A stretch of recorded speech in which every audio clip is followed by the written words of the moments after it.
I know things are looking crazy right now for you. I know that you don't understand what's happening. You have been doing everything right, and yet people are still lying on you, still mistreating you. Your money's still looking crazy, and you're saying to God, like, what the heck is happening here?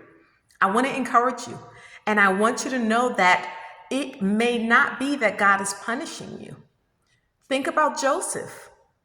In order for Joseph to get to the palace, he had to go through a prison season.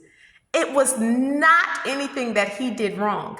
In fact, he was in prison because the woman was chasing him, and he was like, no, I ain't gonna do that. So he was righteous, and yet he was put in prison.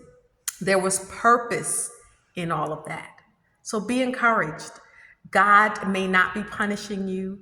This may not be something that you've done, but instead it may be a setup for what it is that God has in store for you. In Genesis 50 and 20, we see that Joseph was able to say to his brothers, I know y'all meant this for evil, but God meant this for good. It was purposed for me to be here before you all so that I could save you all. So Joseph had to go through crazy stuff.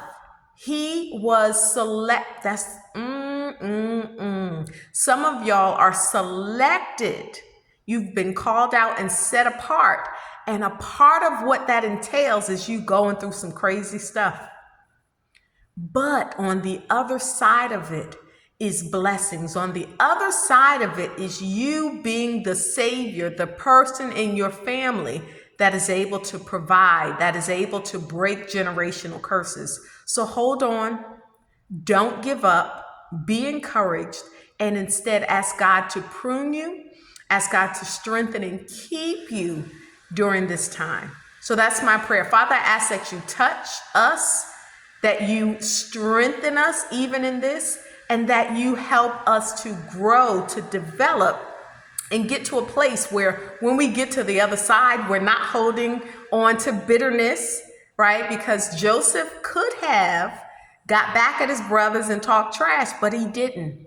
He understood that there was a bigger purpose to all things that happened. So Father, help us to maintain and to be healed, healthy and whole as we go through this and even as we come out on the other side. Because guess what? You are going to come out. And all things will work together for your good. Be blessed, be encouraged. It will get better.